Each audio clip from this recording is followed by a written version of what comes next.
चलिए देखिए, हमारे पास क्लास 10 TH NCERT प्रश्न वाली 1.1 इसमें फर्स्ट नंबर सवाल में बोला जा रहा है कि निम्नलिखित संख्याओं का HCF ज्ञात करने के लिए यूक्लिड विभाजन एल्गोरिथम का प्रयोग कीजिए।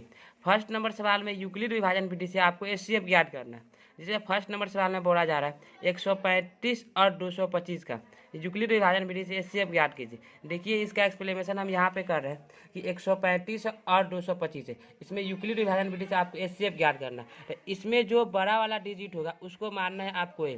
तो इसमें 135 और 225 में हमारे पास जो बड़ा है वो 225, इसको मानना है हमें ए बराबर 225 लिख दी। और जो छोटा डिजिट होगा उसको मानना है बी, तो बी बराबर हमारे पास है 135। अब देखिए हमने नीचे लिखा है यूक्लिड विभाजन बोला ए बराबर बी क्यू प्लस एस। यहाँ हमने ए माना है 225 को और बी माना है छोटा डिजिट 135 को। तो यहाँ हमने सूत्र के तहत इस पे रख देते ए बराबर हमारे पास है 225 और बी बराबर जो हमारे पास है छोटा डिजिट 135। अब यहाँ पे काम करना है, जो क्यों डिपेंड करता है कि आप 135 को कितना बार में भाग लगा रहे हैं, तो हम यहाँ पे एक बार में इसको भाग लगा रहे हैं। अब आर जो डिपेंड करता है आपको कि भाग लगाने के बाद इसमें शेष कितना रिमाइंडर बचता है, तो इसमें हमारे पास शेष जो बच रहा है वह 90 बच रहा है। फिर आपको काम करना है कि इस दोनों डिजिट में जो बड़ा डिजिट होगा उसको मानना ए। 135 और 90 में जो हमारा बड़ा डिजिट है वह 135, तो इसको हम माने ए।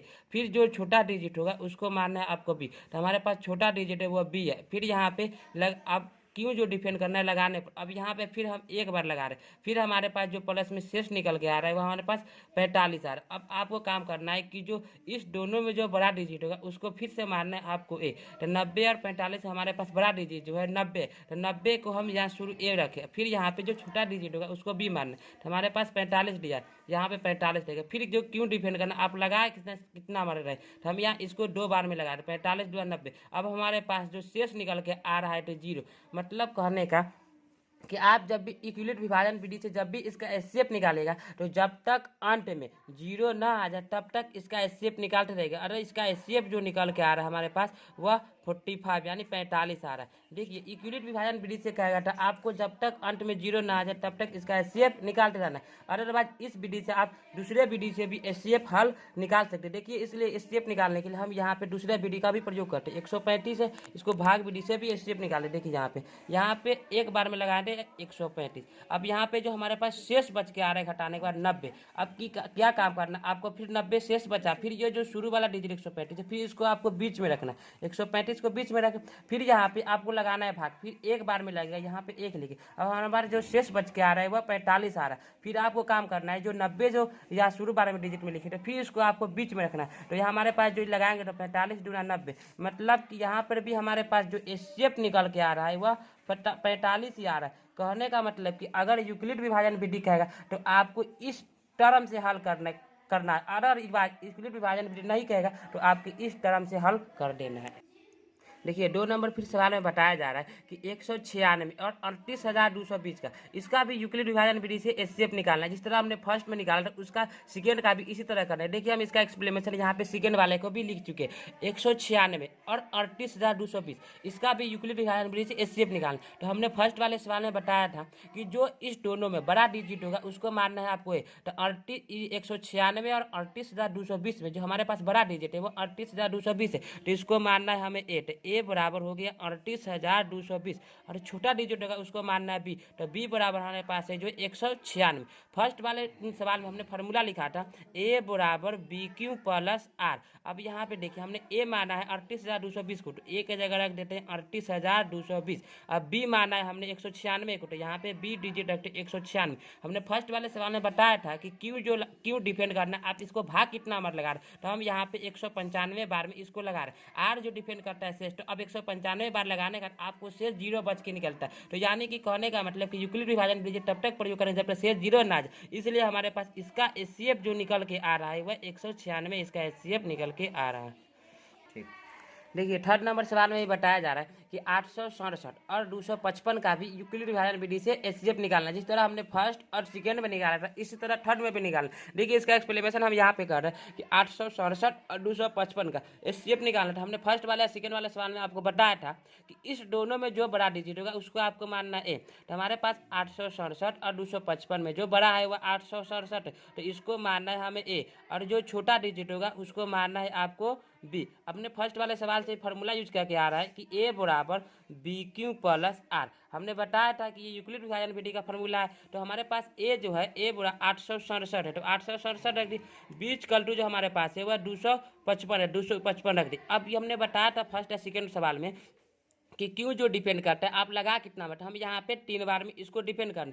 अब आर जो डिपेंड करता है आपको कि शेष रिमाइंडर निकल के कितना आता है, तो लगाने के बाद जो रेस्ट शेष बचता है हमारे पास 102 बचता है। अब इस दोनों में जो बड़ा डिजिट होगा उसको आपको फर्स्ट में लिखना है। तो 255 और 102 में हमारे पास जो बड़ा है वो 255। अब यहाँ पे जो सेकेंड डिजिट हमारे पास 102 छोटा था, 102 को यहाँ पे लिखेंगे। अब यहाँ पे करना है कि फिर से आपको लगाना है कि लगाता है कितना बड़ा। हम यहाँ पे देखिए 102 को 2 बार लगाते हैं तो 204 निकल के आता। अब हमारे पास देख यहाँ पे शेष रिमाइंडर जो बच रहा है वो 51 बच रहा है। अब देखिए आपको क्या काम करना कर, इस दोनों में जो बड़ा डिजिट होगा उसको आपको फर्स्ट बार में लिखना है। फिर 102 और 51 में जो हमारे पास बड़ा डिजिट है वह 102 है। अब आपको छोटा डिजिट को फिर से फर्स्ट में कर देना है। छोटा डिजिट को फर्स्ट में कर दी, आपको फिर से यहाँ पे लगाना है जब तक इसमें शेष 0 ना आ जाए। तो यहाँ पे 51 को 2 बार में गुना करेंगे तो यहाँ पे 102 पूरा जाएगा और प्लस में रिमाइंडर शेष। मतलब कहने का कि यूक्लिड विभाजन विधि जब तक इसका प्रयोग करेंगे जब तक अंत में 0 ना आ जाए। अगर इसका एचसीएफ जो हमें निकल कर आ रहा है वह 51 इसका एचसीएफ निकल के आ रहा है।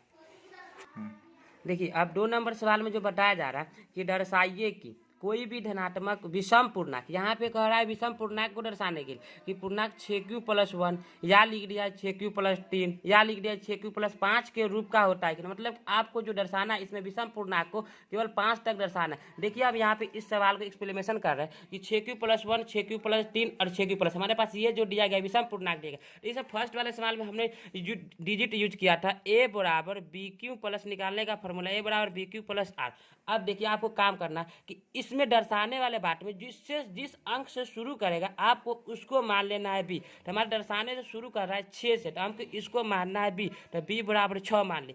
अब ध्यान लगाइएगा कि जितना संख्या तक जाना रहेगा उसको आपको मानना है आर डिपेंड को। तो हमारे जाना है 5 तक, तो आर बराबर हम मान सकते हैं 0 1 2 3 4 5। अब देखिए आपको करना है कि जो फार्मूला हम लिखे ए बराबर बी क्यू प्लस आर उसको डाल देना। तो बी का मान हमने माना है 6, तो यहाँ पे रख सकते हैं 6, क्यों कुछ नहीं माना तो यहाँ पर गुना क्यों लिखते। अब आर का मान जो फर्स्ट बार में आपको डालना है 0, तो यहाँ पे 0 डालते तो हमें निकल के आता है 6 क्यों।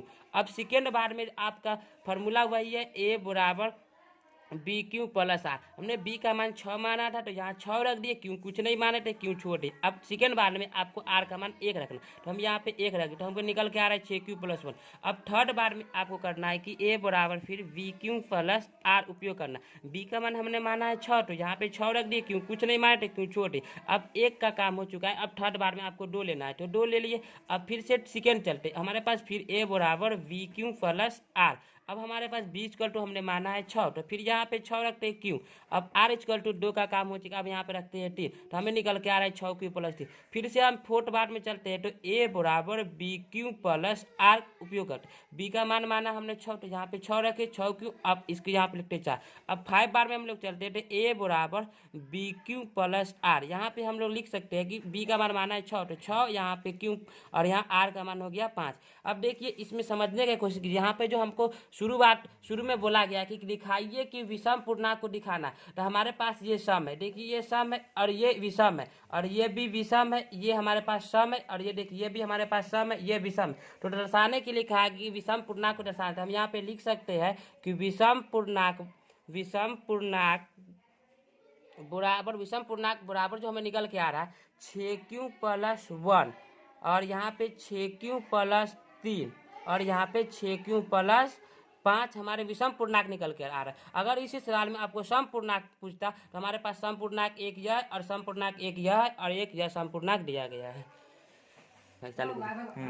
देखिए 3 नंबर सवाल में बताया जा रहा है कि किसी परेड में 616 सदस्यों वाली एक सेना आर्मी की टुकड़ी को 32 सदस्यों वाले एक आर्मी बैंड के पीछे मार्च करना। दोनों समूह को समान संख्या वाले स्तंभों में मार्च करना है और उन स्तंभों की अधिकतम संख्या क्या है जिसमें वह मार्च, मतलब मार्च करने का मतलब जो मिल रहा है। अब देखिए इस सवाल को आप दो विधि से भी हल कर सकते हैं। फर्स्ट विधि में देखिए जो फर्स्ट नंबर सवाल हम चल रहे थे कि 135 और 225 में यूक्लिड विभाजन विधि से डिफाइन करना था, इस सवाल को भी इस विधि से पहले हल करते हैं। उसके बाद दूसरा विधि जहाँ पे देखिए 616 लिखा है और दूसरा बार में बताया गया हमारे पास 32। तो हमने फर्स्ट सवाल हल किया था, उसमें आपको बताया था कि इसमें दोनों में जो बड़ा डिजिट होगा उसको मानना है आपको ए। तो 616 और 32 में जो हमारे पास बड़ा डिजिट है वह 616 है, तो इसको मानते हैं हम ए। और जो छोटा डिजिट होता है उसको मानते हैं हम बी। तो छोटा डिजिट हमारे पास 32 है, इसको मानते हैं हम बी। हमने फर्स्ट वाले सवाल में आपके लिए फार्मूला लिखा था ए बराबर बी क्यू प्लस 8। ए हमने माना है 616 को, तो यहाँ पे 616 रख देते, और बी हमने माना है 32 को, तो 32। हमने फर्स्ट वाले सवाल में आपको बताया था कि क्यू जो डिफेंड करेगा आप इसमें भाग कितना बार लगा रहे, तो अब यहाँ पे जो भाग लगा रहे हैं वह 19 बार में इसको भाग लगा रहे। आर जो डिफेंड करता है कि आपको शेष निकल के कितना है, तो हमारे पास जो शेष निकल के आ रहा है 8। अब क्या काम करना है आपको, इस और इस दोनों में जो बड़ा डिजिट होगा उसको फिर से मानना है। तो ये 32 और 8 में जो हमारे पास बड़ा डिजिट है वो 32 है, तो इसको हम फिर से मानते ए, और छोटा डिजिट होगा वो ऑटोमेटिक बी। अब यहाँ पे लगाना कितना है बता रहे कि क्यों डिपेंड करता है लगाने पर, तो यहाँ पे हम लगा रहे हैं 8 को 4 बार गुना करने के बाद 32 पूरा। अब हमारे पास शेष रिमाइंडर बच के आ रहे थे, मतलब कि इसका एचसीएफ जो निकल के आ रहा है वो 8। कहने का मतलब कि अगर आप यूक्लिड विभाजन विधि यूज कीजिएगा, प्रयोग कीजिएगा, तो जब तक उसके अंत में जीरो ना आ जाए तब तक इसका आपको एचसीएफ निकालते हैं। हमारा अंत में जीरो आ गया इसलिए इसका एचसीएफ निकल के 8 आ रहा है। अदरवाइज देखिए आपको इस सवाल को दूसरे विधि से भी हल कर सकते हैं। यहाँ पे देखिए 616 लिखा गया, इसको इस विधि से गुणनखंड तरीका से भी हल कर सकते हैं। देखिए यहाँ पे इसको लगाने के बाद जो हमारे पास आता है वह 308 निकल के आता है। उसके बाद इसको अधिका करने के बाद फिर 2 से लगाने के बाद यहाँ पे जो निकल के आता है वो 2 एकम 2 लगाते यहाँ पे आ जाएगा, यानी कि घट के 1 2 5 6 10 और यहाँ पे 2 चौके 8, मतलब 154 निकल के आ रहा है। फिर यहाँ पे 2 से लगाने के बाद इसको निकल के आ रहा है 77। फिर यहाँ पे आपको क्या काम करना है 7 से लगाना है, 7 से लगाने के बाद जो निकल के आ रहा है वो 11। फिर आपको लगाना है 11 से, तो एक बार में। अब दूसरा बार में हमारा 32 दिया गया था, इसको 32 का भी गुणनखंड अलग तोड़ लीजिए। जो 32 का तोड़ने के बाद हमारे पास जो आता है 16 और 2 से लगाने के बाद 8, फिर 2 से लगाने के बाद 4, फिर 2 से लगाने के बाद 2, फिर 2 से लगाने के बाद 1। आपको लिखना है कि इस तरह के 616 का गुणनखंड लिखना है, तो 2 गुने 2 गुने 2 गुने 7 गुने 11। इसी तरह आपको 32 का भी गुणनखंड लिखना था। 32 का गुणनखंड लिखेंगे हम 2 गुने 2 गुने 2 गुने 2 गुने 2, मतलब यहाँ जितना संख्या रहेगा उतना आपको गुना में लिख देना। एक देखिए यहाँ पर 1 2 3 4 5 संख्या था, अब यहाँ 32 का भी 1 2 3 4 5। अब आपको क्या काम करना है, इसमें जोड़ा लगाना है। स्टेप निकालने के लिए जोड़ा लगाया जाता है। यहाँ पे इसे फर्स्ट वाले में जोड़ा लगा और देखिए सेकेंड वाले में भी जोड़ा लग रहा है, थर्ड वाले में भी जोड़ा लग रहा है। तो हमें जोड़ा में संख्या में से केवल एक ही निकालते हैं। हमारे पास ये 2 इसमें से निकलेगा एक, और ये 2 इसमें से एक निकलेगा, ये 2 एक से। इसको गुना करने के बाद 8 आएगा। अगर आपका एचसीएफ विधि यानी यूक्लिड विभाजन विधि से आप निकालिएगा तो अंत में जब तक जीरो ना आ जाए तब तक आप इसका एचसीएफ निकालते रहेंगे। अदरवाइज आप इस विधि से भी इसका एचसीएफ निकाल सकते हैं। देखिए 4 नंबर सवाल में बताया जा रहा है कि यूक्लिड विभाजन प्रेमिका का प्रयोग करके दर्शाइए कि किसी धनात्मक पूर्णांक का वर्ग किसी पूर्णांक m के लिए 3m या 3m+1। जिस तरह हमने 2 नंबर सवाल हल किया था कि हमने बताया था कि जिस कहेगा हल करने के लिए दर्शाने के लिए उसको आपको मानना है भी। इस तरह 4 नंबर भी सवाल में कह रहा है कि 3m या 3m1+ के रूप का होता है कि नहीं, और संकेत में बताया गया है कि मान लीजिए कि x कोई धनात्मक पूर्णांक है, तब यह 3q या 3q+1 या 3q+2 का भी रूप लिखा जा सकता है कि नहीं। मतलब कहने का कि आप इस रूप में लिखिए या इस रूप में लिखिए, इससे कोई फर्क नहीं पड़ता। हम देखिए यहाँ 3m या 3m+1 के रूप में लिखते हैं। हमने 2 नंबर सवाल में बताया था कि जिसको भी कहेगा दर्शाने के लिए आपको उसको मानना है बी। तो हमें शुरू किया है 3 से, तो इसको मानना है बी, b मान ली 3। अब देखिए हमने बताया था कि जिस डिजिट तक जाना होगा उसको मानना है आपको 8, r हमें जाना है केवल 1 तक, तो यहाँ मान सकते हैं 0 और 1। अब यहाँ देखिए हमारे पास जो फार्मूला यूक्लिड विभाजन बराबर है a बराबर BQ+8। अब यहाँ ध्यान लगाइएगा कि हमें दर्शाना है m के रूप में, जबकि हमारे पास जो फार्मूला लिखा है वह q के रूप में लिखा है। तो हम यहाँ पे लिख सकते हैं कि माना कि q बराबर जो है हमारे पास वह m है। माना कि q बराबर क्या हमारे पास m, तो हमारे पास फार्मूला भी निकल के आ सकता है कि a बराबर BM+r।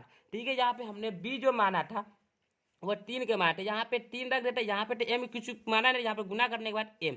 अब फर्स्ट बार में जो आपको रखना है 0, तो यहाँ पे 0 रखने, तो हमारे पास निकल के आता है वह 3m। और देखिए सेकेंड बार में आपको फिर से रखना है a बराबर बी एम प्लस आर। हमने b माना है 3 को, यहाँ पे 3 रखे, यहाँ पे m तो कुछ माना गया ना, और r आपने दर्शाना 1 तक, तो हमें 1 तक कहा दर्शाने के लिए हमने 1 तक दर्शा दिया। अरे भाई आपको संकेत में दिया गया है, संकेत में दिया गया कि आप 3q+1 3q+2 या के रूप में भी लिख सकते हैं, तो हमने यहाँ पे m के रूप में लिख दिया, आप इसको q के रूप में भी लिख सकते हैं। देखिए यूक्लिड विभाजन प्रेमिका का प्रयोग करके दर्शाइए कि किसी धनात्मक पूर्णांक का घन 9m या 9m+1 या 9m+8 का रूप होता है। जिस तरह हमने 4 नंबर सवाल को हल किया था, उस तरह इस नंबर भी सवाल को हल कर लेते हैं। यहाँ देखिए हम इसका एक्सप्लेनेशन यहाँ पे कर रहे हैं कि 9m या 9m+1 या 9m+8 का रूप का होता है। हमने 4 नंबर सवाल में आपको बताया था कि इसमें आपको जिस अंक से शुरू किएगा उसको आपको मानना है बीट, हम b मान लेते हैं 9। अब हमने 4 नंबर सवाल में बताया था कि आपको जिस डिजिट तक जाना होगा उसको मानना है 8, r हमने जाना है 8 तक, तो r हम यहाँ मान सकते हैं 0 1 2 3 4 5 6 7 8 तक हम यहाँ मान ली। अब हमने बताया था कि हमारे पास फार्मूला जो है वह हमारे पास a बराबर BQ+R यूक्लिड विभाजन का फॉर्मूला, जबकि हमको यहाँ पे दर्शाना है m के रूप में, तो हम यहाँ पे मान सकते हैं कि माना कि Q बराबर m है, तो हम फार्मूला भी तो चेंज हो सकता है, हमारे पास फार्मूला निकल के आएगा a बराबर BQ+R। अब यानी कि Q, अब यहाँ पे देखिए फार्मूला जो निकल के आ रहा है, तो a बराबर हम Q के माने m, तो यहाँ पे हमें निकल के आएगा BM+R। अब यहाँ ध्यान लगाइएगा हमको दर्शाना है m के रूप में देखिए यहाँ पे हमने Q=m मान लिया, तो फार्मूला भी चेंज हो गया, a बराबर BM+R। अब हमको दर्शाना है 8 तक। देखिए इसका एक्सप्लेनेशन हम यहाँ पे कर रहे हैं कि हमारे पास जो फार्मूला है a बराबर BM+R, तो b हमने माना है 9 को और m कुछ नहीं तो 9m+1। r हमें पहला बार में रखना है 0, r हमें पहला बार में रखना है 0, यहाँ पे r हमें पहला बार में रखना है 0, तो यहाँ पे r हम रखते हैं 0, तो हमें निकल के आ रहा है 9m। अब यहाँ पे सेकेंड बार में हम फार्मूला यूज करते हैं a बराबर BM+R। हमने b माना है 9 को, तो 9m और 0 का काम खत्म, यानी हम यहाँ पर रखते हैं 1। अब यहाँ पे 1 फिर लिख सकते हैं फार्मूला a बराबर BM+R। यहाँ पे फिर b का मान 9 रखेंगे, 9 माने, और r का मान फिर 2 रखना, यानी कि इसको जब तक निकालना जाता है जब तक 8 तक प्रूव नहीं। फिर लिख सकते हैं a बराबर BM+R, तो b का मान हम 9 माने, तो यहाँ 9 रखते हैं, m हम 2 खत्म, यहाँ पे इसका मान 3 रखते हैं। फिर हम लिख सकते हैं यहाँ पे a बराबर BM+R, यहाँ पे फिर रख सकते हैं 9m+4 लिख सकते हैं। फिर यहाँ पे लिख सकते हैं a बराबर BM+R, फिर यहाँ पे लिख सकते हैं 9m+5। फिर हम यहाँ पे फार्मूला यूज कर सकते हैं a बराबर BM+R, यहाँ पे फिर इसको लिख सकते हैं हम 9m+6। फिर हम यहाँ फार्मूला यूज कर सकते हैं a बराबर BM+R, यहाँ पे फिर लिख सकते हैं 9m प्लस यानी कि 7। आपको लिखना है 9 तक, यहाँ पे 7 तक लिख दिए, यहाँ पे फिर लिख सकते हैं 9m+8 और यहाँ पे 9m, यहाँ पे दर्शाने के लिए बोला गया था 8 तक, हमने यहाँ पे इसको 8 तक एक्सप्लेनेशन कर दिया। अगर आपको यह वीडियो अच्छा लगा तो नीचे लाल रंग का बटन दिख रहा है, उसको दबा के सब्सक्राइब कर लीजिएगा और कमेंट बॉक्स में कमेंट करके बताइएगा कि आपको